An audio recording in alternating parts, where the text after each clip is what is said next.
Kuja? Sawa. Kumbe nimepata evidence. Hapana, ni kwa makana nipigia simu. Ni wa maka kweli. Na sijuza nikutest babe.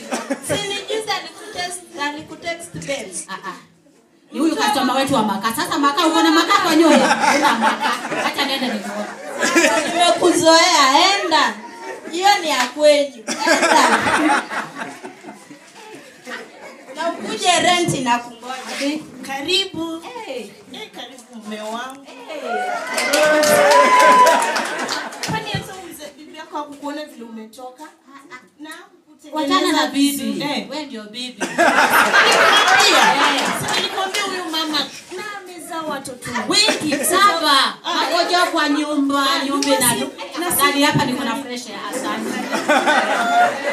Sana mume wangu. Asante. Tunaendelea vizuri. Hata mimi niko salama. Endelea na hiki kinywaji. Asante. Unajua hata kuchungi, unajua kuchungi? Uko sipata. Naona hata umeparara.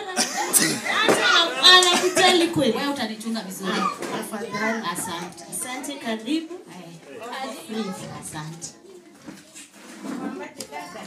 Sina la kuamba. Na umepotea wapi? Niko tu. Niko na stress rafiki yangu.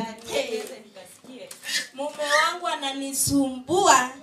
Ako na mke mwingine, majukumu ya nyumba ananiwaachia, alipi rent, landlord ndio ananisumbua, sijui nitafanya nini hata.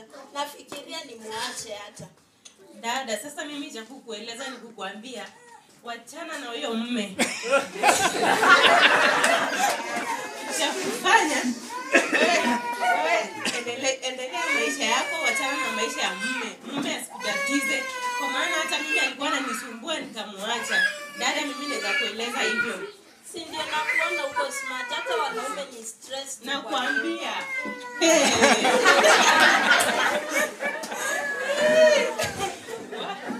Alafu sasa mimi naona tu nimemwacha. Kwanza leo hata sina mume. Nimekwambia wewe nenda ukafanya shughuli zako, tafuta nyumba ukaishi peke yako, usijistress na mume. Ndio naona hata ni beta kukaa bila mume. Haya, kwa heri dada. Haya, bye. Anakudie. Karibu. Kwa aje shidaje dada? Niko poa. Mimi sijakuona, shida iko wapi? Haki dada yangu, niko na stress mingi. Benye unaniona hivi hata sina amani.